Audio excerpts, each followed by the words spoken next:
And it's lovely to be back in Cambridge, most of which I don't, at least this bit, it is extraordinary how it has changed. And well done, you guys. But we've been moving as well. And you can probably tell I've come from Scotland. So I have my thick tweed jacket on and my winter plumage, which doesn't come off for another couple of weeks. And anyway, here we are. And I got a story which it goes back a very long way. And if you really want to go back to the origins, it actually started here in Cambridge when I was at the Dun, being the brown fat man. And I'll explain that to anybody who'd like a very devious account of why brown adipose tissue is relevant to the story. I may get back to it if it's time for a question. But what I'll do is tell the story running through a bunch of slides, which are fairly familiar to me. That's my own title slide. And the importance of that is it's a painting by Frederick Banting. And I've got a lot of his paintings in slides. I wish I had one for real. Frederick Banting was a completely hopeless doctor, a rotten scientist, dangerous in the laboratory, but a very good oil painter. And GP? No, useless. And utterly useless. He was a GP. Was he also useless at that? He wasn't even a GP. He put up a sign to say he'd like some patients, and none came. So he ended up teaching. He was a classic. He's like the Chinese dragon. I'm not going to insult him, but Chinese dragon slayers. You know, the highest echelon of training is to be a dragon slayer. And it takes 60 years or something to learn how to do it. And then by the time you've got to that point, you have to train the next guy up, because there isn't any time, and you haven't even got to go looking for no time to look for dragons. Enough of this banter. So you all know the story that diabetes is a bad disease, and I'll come back to that near the end. I was taught as an undergraduate and ever after that it was a permanent condition which developed over the time. There was some mysterious thing which we now understand to be genetics, which might be important, but that it was permanent and incurable and inevitably progressive with hideous complications. However, when I graduated, the average age of onset was 70 or thereabouts, and it really didn't matter that much because most people didn't live long enough to get the complications. They're specific complications, so one has heart disease. So it wasn't taken seriously as a disease initially because it was unusual, and going back to the sort of Hemsworth era, all people with diabetes went to one clinic and they weren't clearly differentiated. And I used to do clinics where they were all mixed up. And then a certain time, the numbers grew to the point where GPs had to take it on, and it sort of devalued, and it became sort of like the little brother of type 1 diabetes and did not attract the big attention which perhaps it's now getting. That's the background there. We also know, and everybody knows, that type 2 diabetes essentially doesn't happen if you keep your body mass index below 22. Whatever you do with your life, if you keep your genetics, if you keep your BMI down below about 22, you will not get type 2 diabetes, pretty much. Slight exceptions in some Asian groups. And these are relative risks compared to this comfortable place, BMI 22, where you can climb mountains forever. The relative risk with the BMI of 25 is already almost tenfold. That's an enormous relative risk.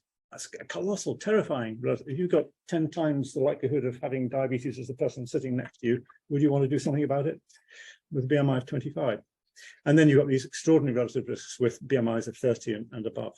This association registered with me as being bound to be a causal relationship. It could not just be an association. This is not chance. So this is causal. And we've been seen this through clinical life. There are patients who we've seen put on weight, develop diabetes, and I've seen patients who lost weight and appeared not to be diabetic anymore. That's a relatively frequent observation if you see enough patients. So that's the sort of background to this. That was the nurses' health study. And then we kind of learned physiology and became gradually aware. This is a boring undergraduate type cartoon of the factors which go on to develop diabetes with all these steps in the pathway. And I've just put some labels on it for all the steps which are aggravated by weight gain, and it's most of them. So it doesn't surprise us that type 2 diabetes develops with weight gain, mostly weight gain in adulthood. Of course, sometimes it can happen younger.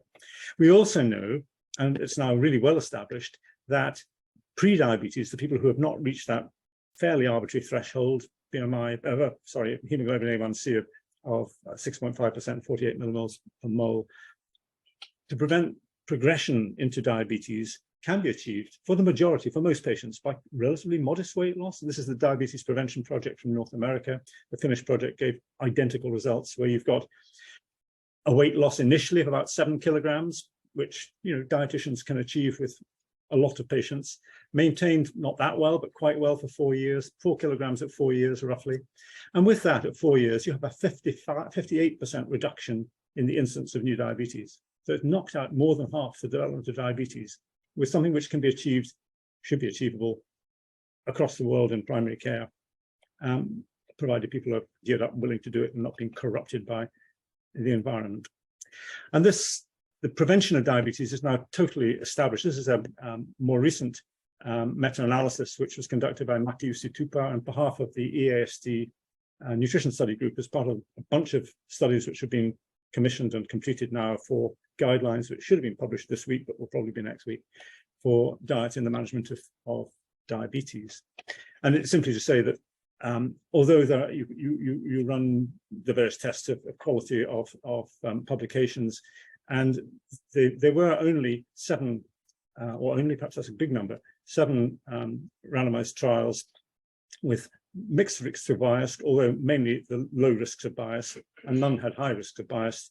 All of them had high certainty according to grade, and all gave the sort of same results. So you've got an overall risk reduction, or risk ratio of 0.53 with any of these interventions, and they are strongly related to weight loss. The trouble is you can't separate out the weight loss and the actual elements of the intervention which generate the weight loss, and that's become very difficult. Although there are now some studies which have shown that it is possible to delay or prevent development of diabetes using dietary approaches which do not include or appear not to include weight loss, notably the Mediterranean diet in the PREDIMED study. And what unifies all these studies is they mainly had low fat or lowish fat, certainly low saturated fat, high-rich diets which emphasize grains and fruit and vegetables, very conventional stuff, not beyond the reach of most people in this country anyway. And these studies, some of them have been followed up for much longer, and these are the long-term follow-ups, 20 years, 13 and 10 years from 3 studies which have been followed up like that, with the preventive effect maintained, risk ratio of 0.63. So this is a very potent effect of quite modest weight loss in most cases with dietary changes. This is a preventable disease. The disease process can be checked and prevented. And of course, that led me to say, well, what about these people who have lost weight and seem not to be diabetic anymore? And we did a study, which I'm very proud of this study, actually published in 1990, which was a very long time ago. And we did this just after I left Cambridge and went back up to Aberdeen. And what we did was to go into the record. This is a clinic where everybody with diabetes from the whole northeast of Scotland was sent, and their records are kept from the day of diagnosis until the day of death. And so we did a study collecting people after they had died. So we knew how long they lived from the time of diagnosis. And we analyzed them according to their weight loss in the first 12 months. And during that first 12 months, they were seen usually about 3 or 4 times by a dietitian. They were made to kneel on the ground and promised that they would not break any of the dietitians. They were brutal with these patients. The patients hated it. And I thought, if all this dietetic work has no effect, we can at least get rid of the dietitians and put our money into these lovely new drugs that are coming through. However, as you can see, according to the amount of weight they lost in the first 12 months, with all this bullying from the dietitians, they lived longer. And we're plotted here the years of life lost. And people with type 2 diabetes at the average age of diagnosis at that time was 64, lost an average of 7 years of life compared to people who didn't have diabetes in the same northeast of Scotland population, which is up here. And as they lost more weight, so they lived longer. And we had data which took us up to 14 years, at which point life expectancy was actually the same as people who never had diabetes, people who lost 14 kilograms in the first 12 months.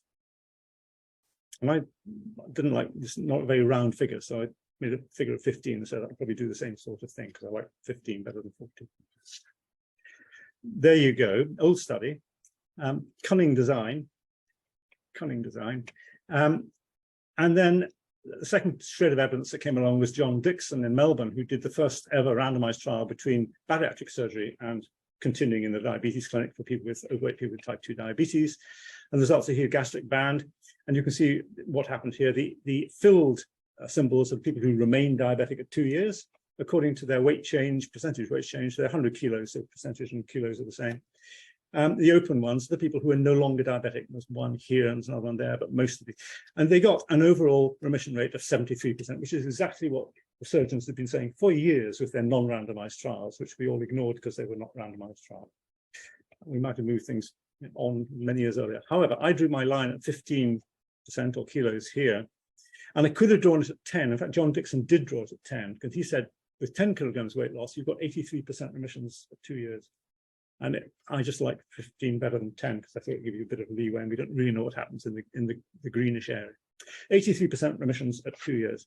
And that's, to me, said we ought to be able to do this with 15 kilograms. We ought to be able to begin to do this using newer dietary approaches. Now, just a sidetrack here, remission of diabetes now is established. We agree internationally what it is. There was a bit of argument about this for some years. It is a hemoglobin A1C below the diagnostic threshold with at least 3 months without glucose-lowering medications. It's pretty simple. And it was published simultaneously in all these journals just to make sure everybody supposedly was aware of it.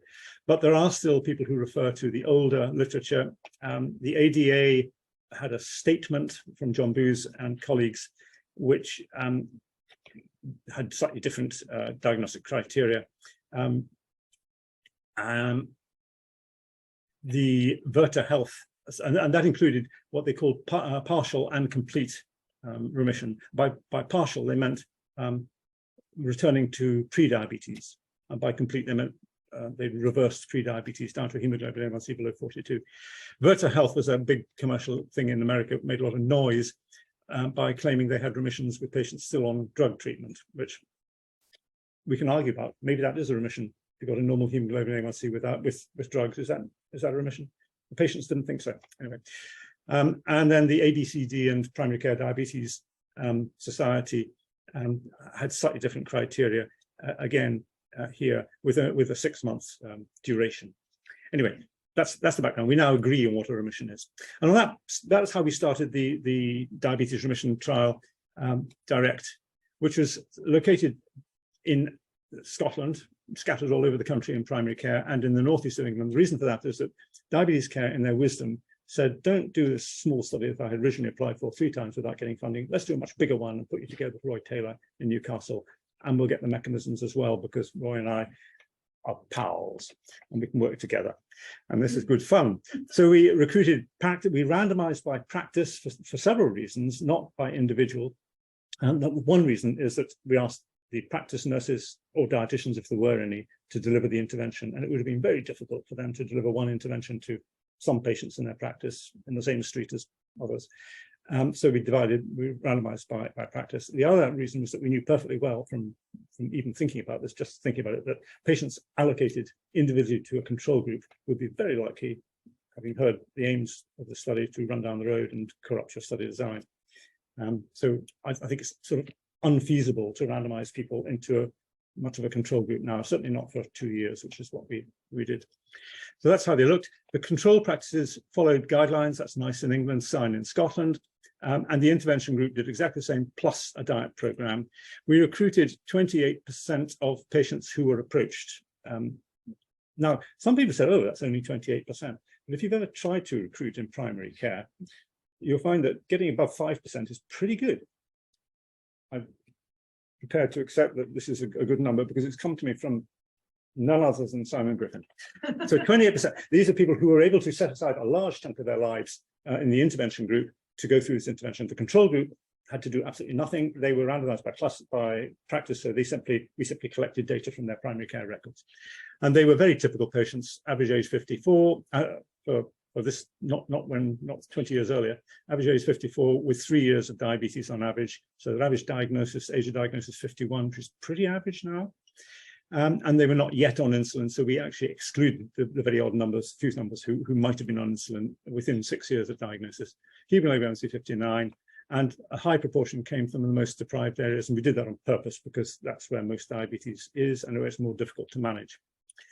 So there you go. And the intervention looked like this. Day 1, we asked them to stop all their medication for diabetes and for hypertension and their diuretics if they were taking them. And that was to the great joy of the patients who either weren't taking them anyway or didn't like them. Certainly didn't like them. And it was for safety reasons. We did not want hypoglycemia happening when people go onto on day 1, a formula diet with 850 calories. Their blood glucose is going to drop quite briskly. And similarly, their blood pressures will drop quite briskly, and we didn't want anybody. And we have individual cases where postural hypertension has landed patients in serious difficulties. They fall and bang their heads and crash their cars. So that was the reason for that. Patients liked it. They then went on to this diet program, which is called Counterweight-Plus, because it wasn't just a packet you buy off a shelf, but it's a supported package, which we spent somewhere near 10 years developing with dietitians across Scotland. Ostensibly for 3 months, but people have holidays and weekends and weddings and heaven knows what. So we allowed them to stagger that up to 20 weeks if they had to. That possibly wasn't a terribly good idea because it almost allowed them to misbehave in between times. But notionally 3 months, 12 weeks of treatment over a period up to 20 weeks. 850 calories a day, and you could calculate that they will, if they follow this, they were going to lose on average about 2 kilos a week. They would lose somewhere approaching 20 kilos if they stuck to it. And they didn't, of course. They then had supervised and supported food introduction meal by meal, 3 meals over a period of a couple of months, and went on to a weight loss maintenance program. And that weight loss maintenance program was food-based, but they were allowed to use meal replacements if they wished, and quite a lot of them did. In fact, the majority said that they would like that sort of what they felt was security of having a meal replacement to do that. But in principle, it was a diet with roughly half the calories from carbohydrate, very standard UK style diet. The reason for that was we wanted this to be as accessible and sustainable for as long as possible. So we did not want to have some kind of wacky therapeutic diet which would set the patient apart from their families and their colleagues and friends. We wanted to be something which used the ordinary foods in an ordinary way with appropriate amounts. But of course, a lot of foods which they had been consuming previously as normal in all their lives, we had to ask them to change, and they found this really quite difficult. So there you go. Physical activity, we purposely said, do not try to increase physical activity while you're trying to lose weight, because you'll get muddled up and you will do neither very well. And that, I think, was probably quite good advice. It's hard work for people who have a body mass index of 30-something to really do much in the way of serious physical activity, and they risk doing damage and falling and injuring joints. But at the end of their weight loss program, we gave them step counters and asked them if they could to gradually increase physical activity. And I'll cut through that by saying they didn't. We gave them lots of support over week by week, month by month, and they didn't. Tells you something. Study was designed to achieve a remission rate of over 20%. Why? Because the public health people said, amongst others, that if we could get above 20% remissions in this study, things would have to change in terms of policy in the country. So we set 22%, and we assumed there'd be a remission rate in the control group of about 5%. And with the help of Michael Mosley, they almost did that, because somehow information was slipped from Newcastle that went into the Daily Mail. There you go, study design. And the statistics said we had to get N equals 280. Well, actually, we had to stop recruitment when we got over 300 because they were pouring through the doors. That was the study design. What we actually got was a remission rate of 46%, which is way above what was intended for this 1-year target, and the control group about here, 46%, with a mean weight loss of 10 kilograms. And at 2 years, and you kind of know this, I'm sure, the remission rate had fallen to 36%, mean weight loss of 10 kilograms. And that tells a story that there were 15 individuals who regained weight to become closer to baseline than 10 kilos. So if they stayed 10 kilos away from their baseline, they were virtually all still in remission at 2 years.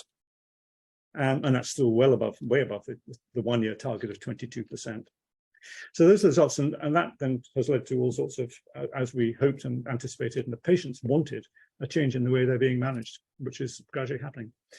The remissions were very well sustained for any degree of weight loss. And I put in here the pale columns are 1 year, the darker columns 2 years. And on the right-hand side is this amazing 15 kilograms, where we had 86% remissions at 1 year, 82% at 2 years.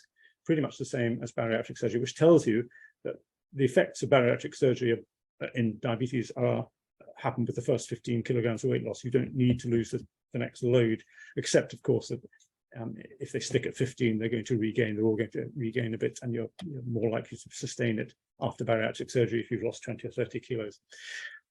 Put those top things together, with over 10 kilograms weight loss, 70% had sustained remissions up to 2 years.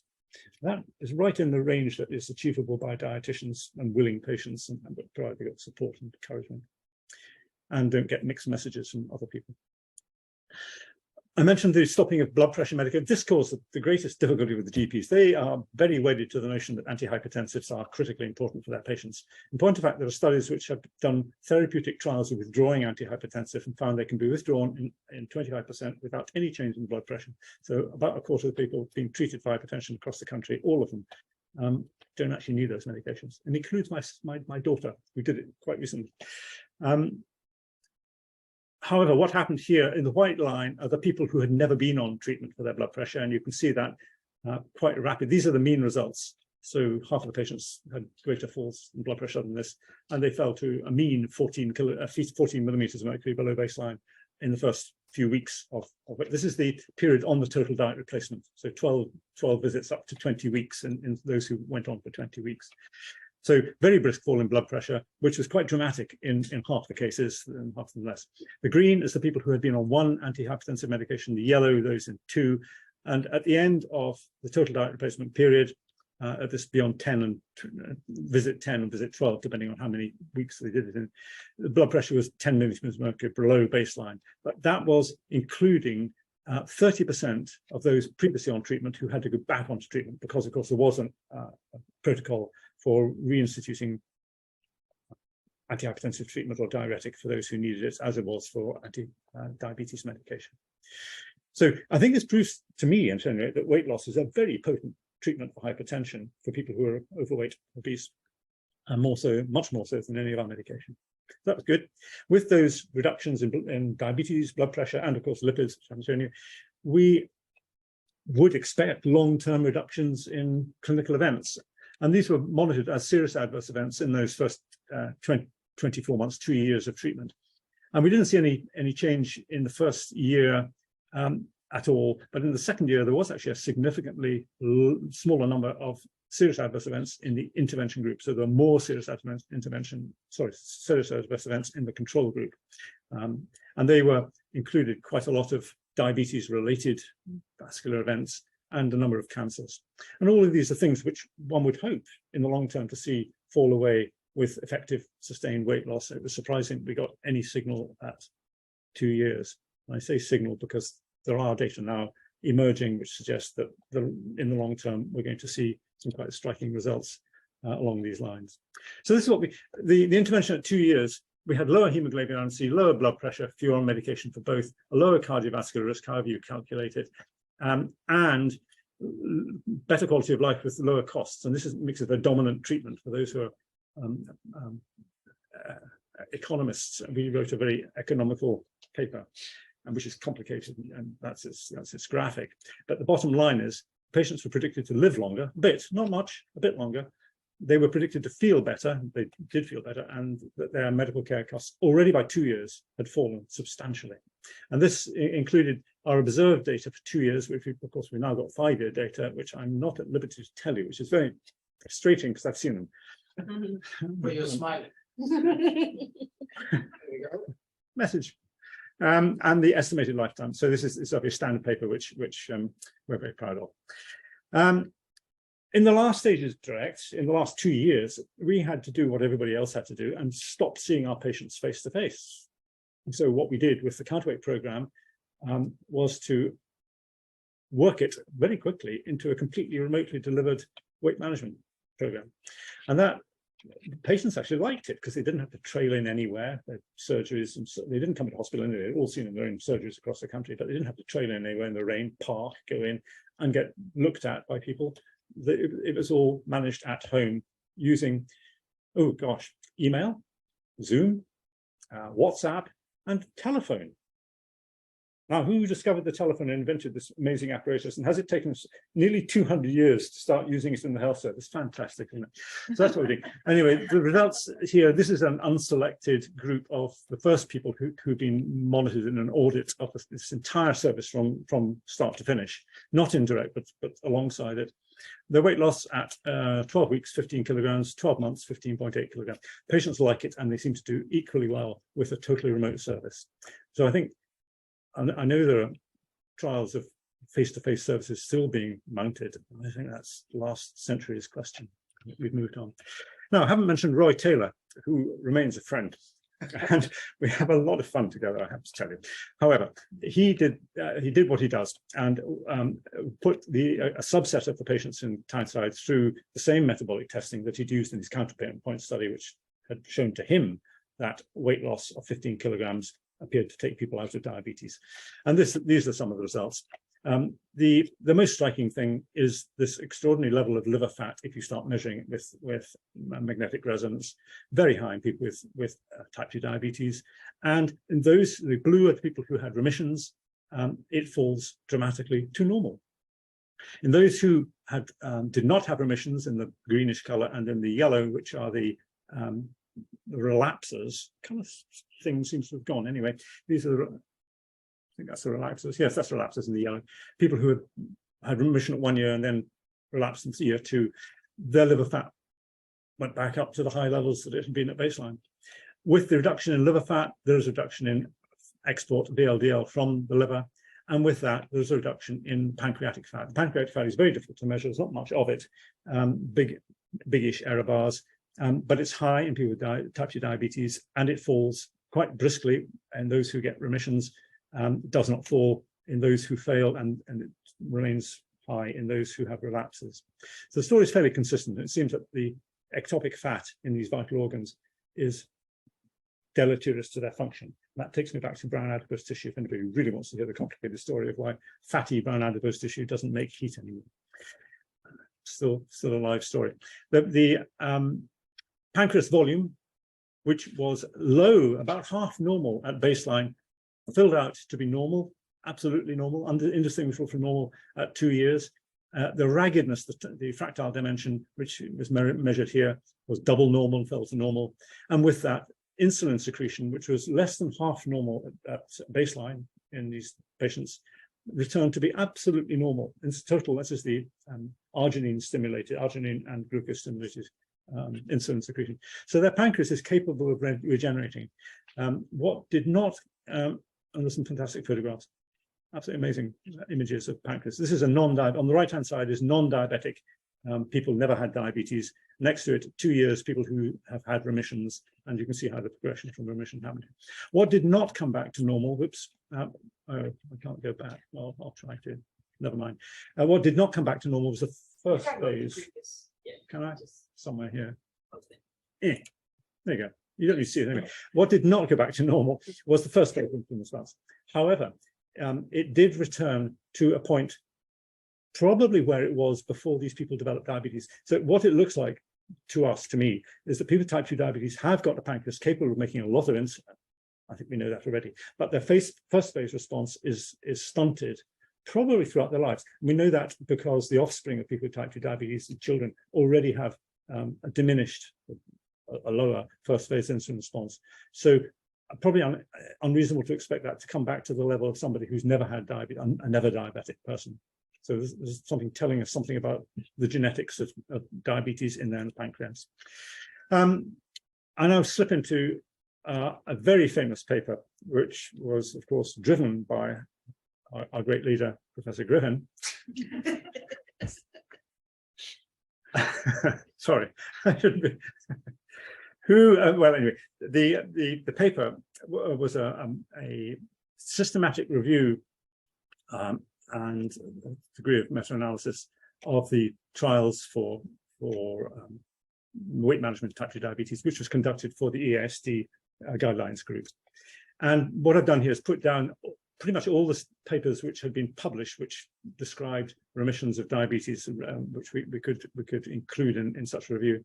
And the green, we've got risk of bias. The green is the good ones, the good guys with low risk of bias. And blow me down if that isn't the randomized controlled trials, both of which use formula diets, the DiRECT trial and the Diadem 1 trial in Qatar with a slightly higher remission rate. They had a remission rate of 61%, but also remission rate of 12% in the controls, which kind of tells me that the controls went down the road and they didn't like the idea of being controls for too long.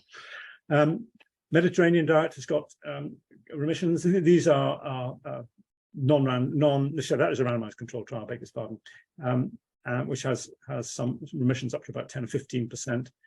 Meal replacements used not as total diet replacement, getting 10% remissions, which is good. Don't knock it. and lower figures in non-randomized trials in that one. A curious one with low-fat diets, where randomized controlled trials have not shown very much, but these two studies here with astonishing results of colossal levels of remission of 70 or 80%. Both of them were in India. Both of them were newly diagnosed patients, which is probably very important, and self-selected, and they had 0 dropouts, which I can't criticize, but I might imply that I'm doubtful about whether they got everybody. Oh, there you go. And that kind of tells the story. There are other interventions, very low energy diets. These are just non-randomized trials where, again, you can get remission rates of, what is this, about 20%. And the very low ketogenic, low carbohydrate diets, 19% is the figure for them.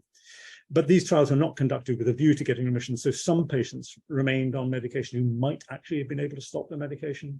And that applies to dear old David Unwin, who everybody has heard of in his marvelous bow tie, who has this extraordinary man, GP, who has basically bullied every patient with type 2 diabetes in his practice to try to go on to his ketogenic diet. And those who did quite well. He never probably, he has, I believe it's coming out shortly, his weight change, and the weight change was all in there. He thinks it's to do with the low carbohydrate diet, but they did actually lose weight. And he's got remission rates for those who persisted, about 40% were in remission several years afterwards. But that compares with those who persisted in the DiRECT trial of about 70%, 80%. So all these diets which generate weight loss will work. And there is probably some added benefit from diet composition, but it's completely outweighed by the weight change. If you can't get the weight change, then adjusting diet composition probably does contribute something valuable. Subsequent to those trials, 2 other trials which have been published which are relevant. One is Roy Taylor's little trial, and I shouldn't say little because it was properly powered and did the work, of the same intervention in people who had a body mass index of 24 at baseline. They ranged from 22 to 27. And he got weight losses of around about 8% weight loss, and they got remissions of diabetes in about 70%. Exactly the same story. These are people slightly unusual in that they're presumably genetically much more prone to their type 2 diabetes. These were not, as far as I recall, South Asian, and they would fall into the same category, but we'll see them in a minute. And he also followed their liver and pancreas fat, and it did all the same things as we've seen in the DiRECT trial. We also then published again, small but perfectly well-powered study, but corrupted slightly by COVID in South Asians, because it was said that South Asian diabetes is this rather different disease and it won't respond in the same way. No, it responds in exactly the same way. There's a study design here, which I think is important, because we felt that it was not possible to put people into a control group and leave them there for a year. So what we did was say, the weight loss and remission, we're going to be able to see at 3 or 4 months. And at that point, up to that point, we'll do a randomized trial, and then we will offer the intervention to the control group, and we'll have a bigger number to follow up over 12 months. And that, I think, is, and we're using the same study design for another trial now, which doesn't then hit the control group too badly. And these were, again, pretty ordinary patients. They had a 43% remission rate with exactly the same intervention we used in DiRECT. Their liver fat fell from 15% to 8%. It seemed to be very closely tied up with this loss of liver fat, and they seem to like it. So that's good. And we plotted them all on this line here, which is quite fun. This is on the x-axis, the weight loss achieved in the trial at its termination, and here is the percentage remissions. Control groups are down at the bottom here for DiRECT, Diadem 1, and standby trial. Standby is the South Asian trial, and it is extraordinary. They're on this really remarkably straight line, which does tell us that there isn't much scope for too many other things influencing the remissions beyond weight change. So this is my little cartoon. I think type 2 diabetes occurs in people who have metabolic syndrome. And the metabolic syndrome, we kind of do know all about, but we don't know fully what causes it. But about 40% of all people in this room and everywhere else have the genes for the metabolic syndrome. And if you gain weight, in time, you will get your diabetes and other complications. That compares with the 60%, and I'm probably amongst them because I can't gain weight anyway, who probably don't have these genes. And if I gain weight, I will get a modest increase in macrovascular disease. It's not enormous, but it's there. If, on the other hand, I have those genes for metabolic syndrome, gain weight, I will get ectopic fat in all sorts of organs, including my brown fat. And I will then get a large excess of macrovascular disease, and a number of other organs will start to fail, particularly the pancreas. And what we've shown in DiRECT is that as an early stage, you can turn that thing around, and that's where we stand with our patients. And I'm hinged back on the WHO definition of obesity, and this is really important. Overweight and obesity are defined as abnormal or excessive fat accumulation. It's not just excessive. Obesity includes abnormal fat, which presents a risk to health. And I think we need to shout that from the rooftops, and to recognize that obesity is a serious life-threatening disease, at least potentially life-threatening, and we need to take it a great deal more seriously. The steps we have, our guidelines, we wrote the first guideline, evidence-based guideline in SIGN in 1996, and what we said is these 4 components of weight management for this disease: prevent weight gain in the first place, weight loss for those who've already gained weight, secondary prevention or maintenance for those who've lost weight and don't want to put it on again, and then, irrespective of how well they've done with their weight, minimize cardiometabolic risks, usually with medication. And we have options, and we've kind of now guidelines recognize, and perhaps don't recognize fully, that self-help methods have actually served a lot of people extremely well if they have access and conviction and encouragement to follow them. And we published a thing in Scotland, because we're Scottish, called the No Doubts Diet, which involves having porridge in the morning with a piece of fruit, and lentil soup at lunchtime, piece of fruit, not the same piece of fruit, and another different type of lentil soup at tea time with another piece of fruit, with set amounts. And this is what our grandparents did and thought was normal, and they loved it. And if I asked my patients, did you ever eat with your grandparents? Yes, they did. And what did you eat? Well, I know what they ate. Traditionally, that is a traditional diet which was associated with freedom from all these horrible diseases. And people can be encouraged to celebrate a traditional diet. We've done the same thing in, I'll show you a picture. Anyway, there's very little evidence for this because there's no money to support trials in this area yet. Then we have professionally supported programs such as the Counterweight program, and there are many others now available online. And then we have pharmacology, and we have now potent pharmacology to add to this with GLP-1 agonists and related drugs. And finally, I think bariatric surgery has been really important for showing us the principles, but I don't think bariatric surgery is a solution to be shelled out to many of our patients. I think it's been important to understand the physiology. And whatever you do, your diet is going to be important. That's the No Doubt diet. There you go. And we have a trial running in Nepal at the moment. I'm going out there next week to see how it's going, using a traditional Nepali program designed with the dietitians out there, based on the direct intervention using dalbat, there it is, and some greenery. Diabetes, serious disease. Challenging slide. Breast cancer has a 10-year survival of 80%. You don't want breast cancer. No woman would like it. Be fair to say? Non-Hodgkin's another 60%. Type 2 diabetes, 50%. They're both all age-related. These are not exact comparisons from the same population, but it gives an order of magnitude, which tells me this is a disease which we have not taken seriously enough for a very long time, and our patients will suffer. So we have some summary bits. We take it more seriously, and I would argue that weight loss for remission of diabetes should be taken as seriously as chemotherapy for remission of a cancer. You can argue it. We do have an optimal program at the moment. It'll get better. It's not the best in the world, and certainly not great for long-term weight loss maintenance, as we have now seen. Although Simon did ask me what's the 5-year weight loss maintenance in DiRECT in the follow-up study, and I think it's becoming known because the patients are saying it's about 6 kilograms. Not bad, not great, but not bad. So there you go. We also have, just to complete this little bit of the loop, the DiRECT program that we used is not magic. It's a weight management program, and there will be better ones. But what we did do is dissect out of it the elements that we felt should be included in any service which is delivering weight management with a view to remission. And it should include an assessment to assess individual suitability of patients, and then an integrated program which included some form of total diet replacement. And it seems that does work better than just telling people to cut back on things. If you actually give them something that they can't argue with, can't modify, they can, of course, cheat, but that's not a further step. Introduction of meals and of a maintenance program. Protocols for managing anti-diabetes and anti-hypertensive medications. And then we would add to that any service that sets up should be audited prospectively from the beginning. I think nobody would disagree with that. We can talk about future research if anybody would like to. And I'll give a big thank you to everybody involved in this. Roy is there. He's 13, I think. Roy and I remarkably have remained very good friends, and our kids seem to be friends as well. The biggest thank you comes to Diabetes UK, having not had this funded by NHR, not had it funded by the MRC, and indeed by 2 rounds at the Diabetes UK while committees threw it out. Finally, banging heads together and getting this funded.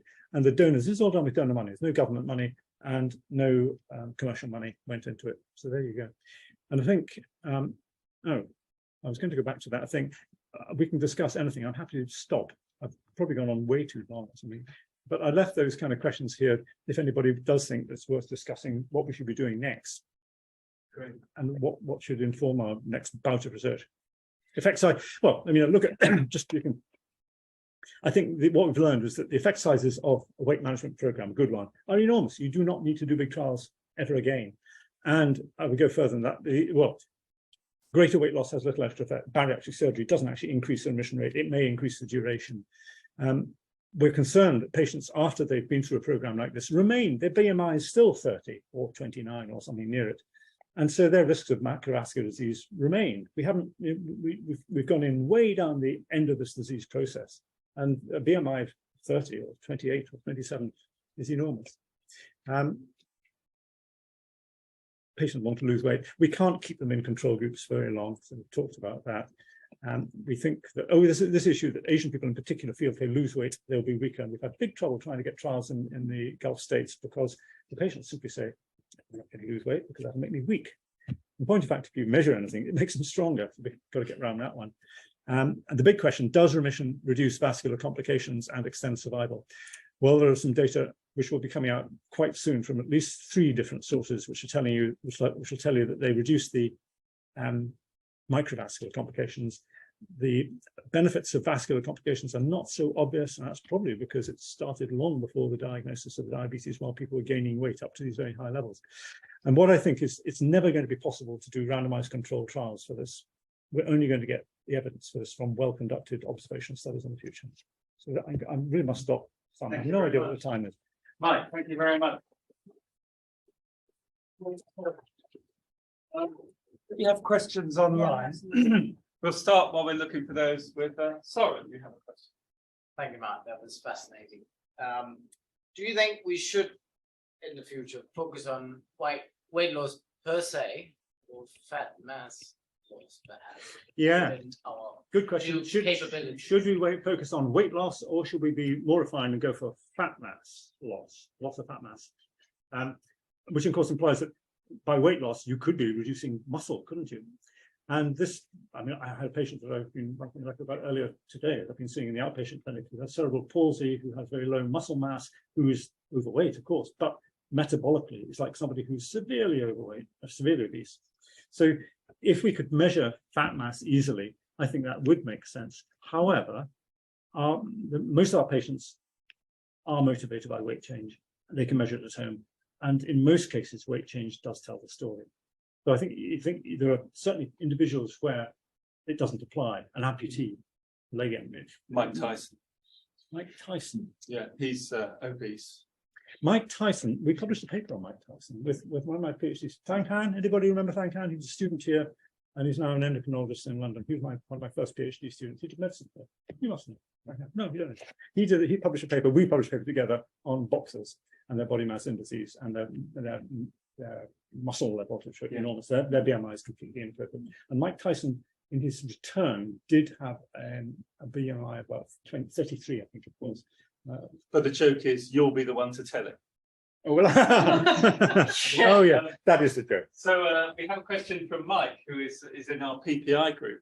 Okay. And he says, studies are focused on those recently diagnosed, but experience from our support group was that remission was possible after decades. Yeah. He was 14 years after diagnosis before achieving remission. Why aren't we having more studies in people further along in the disease trajectory? Yeah. Why are they always early in the disease trajectory? Thank you, Mike. I should have anticipated your question. And you're quite right. Of course, you're right. We used this early diagnosis to get the best hit. This is a study which was only going to be funded once, and we knew already that some people, a lot of people who with longer duration of diabetes do find it more difficult. They probably have to lose a lot more weight to get a remission of diabetes. And so from the point of view of study design, it was appropriate to take people with relatively short onset and younger people, because we wanted to be able to follow them up for quite a long period of time. The remissions, and I've had plenty of patients who've had diabetes for 20 years and have gone off triumphantly with it, but they do, some of them have to lose a lot of weight. So Mike is absolutely right about that. So next question is from Ajit Bagard. I probably pronounced that wrong. Do you want to unmute and ask your question, or do you want me to ask it for you? Silence. I'll ask it. No, I'll try. Can you hear me? Yes, we can hear you. Go ahead, ask your question. Yeah. I think very initially, when we were sort of saying about prevention of diabetes and keeping the BMI below around about 22, I think you mentioned that in some Asian groups that may not be possible even at that lower BMI. So, and did you see the same sort of effect on remission, that even after losing weight, having the BMI sort of reduced by a considerable amount, do these Asian groups not have the same remission? And I have a related question, and that was, what happened to the 20% who lost 10% of their body weight but didn't go into remission? What's going on with them? Remind me to come back to that one. I've been speaking pretty glibly about the DiRECT cohort, which were all white British, whatever they are, people. So that did not include South Asian people, and we're all well aware that type 2 diabetes develops, and indeed all features of metabolic syndrome develops at a much younger age in people with Asian, particularly South Asian origins. And the principles, I think, are exactly the same. And that was shown by our standby study, where with relatively modest weight loss, we were able to get a remission rate pretty similar to DiRECT in South Asian people with type 2 diabetes, whose starting point was obviously lower than in DiRECT.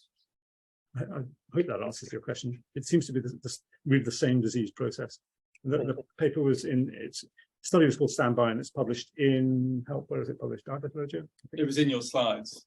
Yes, it's on the slide. Reference on the slide.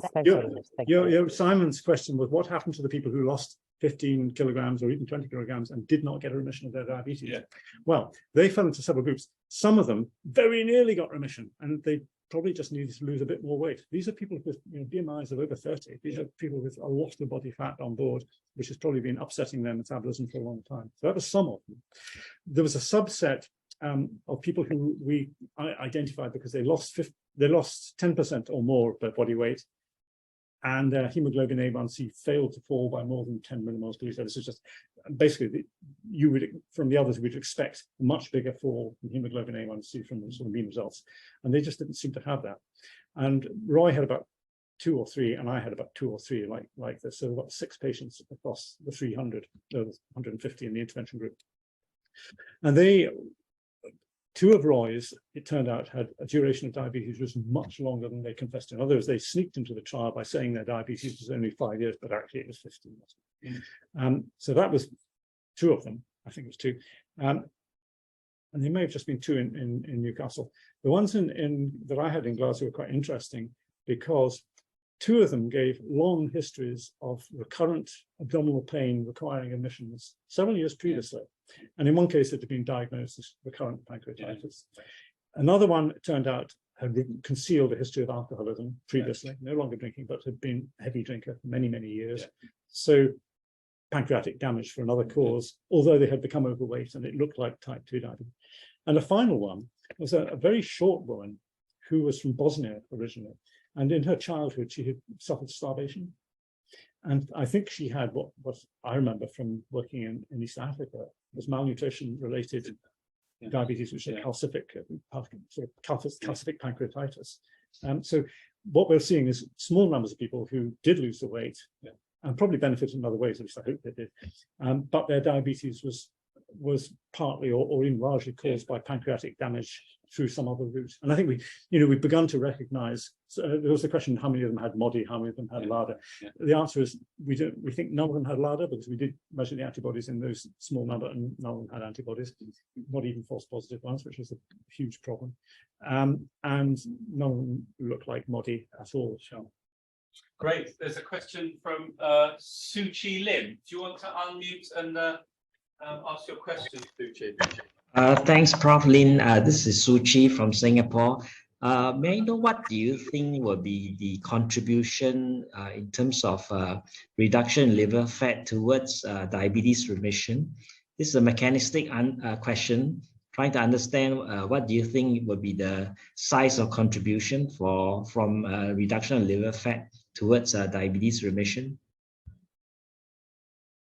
I'm not sure I fully understand the question. And what we're seeing is a very close association between reduction in liver fat during weight loss and the improvement in diabetes. So the people who had remissions of diabetes had this reduction in their liver and pancreatic fat. And it implies strongly, it's not proof, but it implies strongly that this is in some way causally related. And we do have evidence from old research man Clark in a place where they make cars on the other side of the country. Oxford. Bless her, which suggested that that certain fatty acids were more potent in aggravating cellular functions. So palmitate, in particular, appears to be damaging to cell function. And it turned out that in our patients with remission, the circulating palmitate fell quite strikingly. And in those who did not have remission, it did not fall, both in total and VLDL palmitate. So it does look like the export palmitate. And palmitate is largely made from de novo lipogenesis, which suggests that if you are going to gain weight and you have metabolic syndrome, you should not eat a lot of carbohydrate. It's a bit devious. It's a sort of one let off to the low carb people, but it is appears that if you're going to gain weight, carbohydrate might actually then be hazardous because it's going to make more palmitate. Yeah. And it looks like if that is going to accumulate in your liver and pancreas, it's more likely to do damage than something else. Okay, any more questions? So I have one here and then on that. Oh, you stir them up now. Thank you very much, Tony. You've been very successful as a team, and both through DiRECT, but also in popularising that message. And I wondered, that of course, I think has almost certainly brought some challenges because it's possibly met mainstream culture in ways that you wouldn't have predicted and didn't have control over. Do you want to talk us through which of those approaches do you think have been most successful? Any of the approaches you wouldn't have particularly gone for yourself? Yeah, I mean, we were terribly lucky because at the beginning of DiRECT, the Diabetes UK also commissioned the James Lind Alliance study, which was conducted by Sarah Feiner and a lot of others, including what's his name, Rob, our PPI representative, Dr. Paul Rob. And that showed very conclusively that people with type 2 diabetes do not want to have diabetes. They were actually ahead of doctors. They know, a lot of them, the ones who answered the questionnaire knew that this was a bad disease and they don't want it. And they put getting a remission or cure of diabetes as a top priority for research. So the doors were open in front of us and we just had to get it right through the trial. And in terms of, how we then popularize it, I don't know we had to do it. It was going to happen anyway, but actually it was Diabetes UK who invested. This was the biggest study they'd ever funded. It was rather larger than the UK PDS. So it mattered that we got it right. And they were very, very good at publicizing it, including using patients in the trial and others who were following the same sort of protocol outside it. Isabel Murray, our most famous patient who was on television on a day, I'm going to burst into tears, she died. 10 years later. But anyway, it was a hugely emotional kind of study because everything depended on this. And what did we get wrong? I'm interested to know what you thought we might have got wrong. There are little things about the study design that you kick yourself with little things, but I don't think there's anything terribly serious. I really don't. Didn't measure HbA1c at the beginning, so some of them are in remission at the beginning. Oh, we did measure. Oh, you did measure. Yeah. Some of them were in remission. Yeah, and we didn't include them. We were unfortunate in having got a very small number at the beginning. That was a bit messy at the beginning because we included people with hemoglobin A1c above 48 or between 42 and 48 on medication, on the assumption that they would have been above 48. Otherwise, there was a very small number in that category, but I think probably I wouldn't have done that. I don't think that caused any grief. It was just a bit messy. I wrote to Naveed about it. I bet you did. But not to a journal. It wasn't the best thing to do. So in retrospect, that was. But it didn't affect the result. Yeah. Were you alluding to things like healthier any size and those groups who really don't like the message that Mike is portraying about the dangers of obesity and how it's a disease? And well, I think one of the one of the key take-home messages from yourself and also from hearing the boys speak about it is that actually weight loss is incredibly powerful. And while the macronutrient composition, for example, and food choices make almost certainly some difference, actually, there's a broad opportunity for many different types of diets to deliver an equally effective result. And of course, while that message is very open, lots of people have tried to narrow that whole thing into, my approach is best with the keto diet, or this approach is best with, people from Cambridge have made millions on the back of that. And there's a certain level where there's quite a lot of I would say controversy in some ways about some of these approaches. I mean, you're absolutely right, there's controversy, and that is because it's all too simple, isn't it? And so if we can mystify it a little bit, and we have some fancy diets, because I mean, all along, and this goes back to clinical observations over many, many years, it's clear to me that it doesn't really matter how patients lose the weight. If they get the weight down, this is going to get better. Can we take Paul's question just in the very last minute? Well, we can come back to that, but I mean, the noise that has come out of this is largely driven by groups who have commercial interests, or they're going around the world lecturing and getting paid to do it. Writing books. Paul, quick question. This is kind of related to that, really. As you mentioned, the cost savings to the health services due to remission. How expensive is it to deliver the DiRECT study you delivered, and how cost effective would it be to scale that up to national level? Well, how could you change it to make it more economic? I mean, the economic analysis we did of the observed data included the costs. We simulated the cost of setting up the service, which include training of staff, finding a room, having equipment in a room, electricity. I mean, we went into a horrible amount of detail, which economists do, to calculate what it would cost to set up the service and to run it. And that the break even was about 5 years, between 5 and 6 years, that the savings from prescriptions, serious adverse events would then make it break even, but with an improvement in health. In terms of scaling it up, the problem is, of course, we don't have anything like enough dietitians currently available to do it, certainly not if you do it face-to-face. Moving into a remote delivery makes it a great deal more possible, and we're incredibly now rapidly understanding that the intervention program can be delivered by somebody who's not necessarily a fully trained dietitian, but who is trained in weight management. And so it could be somebody, we've had people who've been trained in psychology, graduates in psychology and other things, who've undergone quite brief training and who can deliver this program online from their own homes. The cost is coming down. So I think now it will be a great deal cheaper to run this service than when we wrote that paper in Diabetology.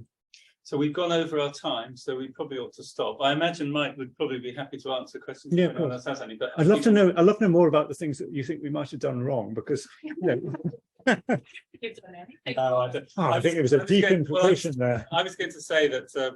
So when all this was starting, I was thinking, well, it's obvious. If you lower the weight, you lower the HbA1c. We know that Paul Apprentice said. The answer is self-evident, and the diabetes threshold is arbitrary anyway.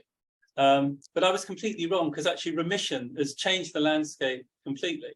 And this going from above an arbitrary threshold to below is actually meaningful. There's actually made a huge sea change in how we approach this condition. So more power to you. I think I think what I thought was self-evident and wasn't worth doing actually has been completely revolutionary. So many congratulations on what you've done. And thank you for coming down to Cambridge. Thank you very much indeed, Sam. I'll come anytime.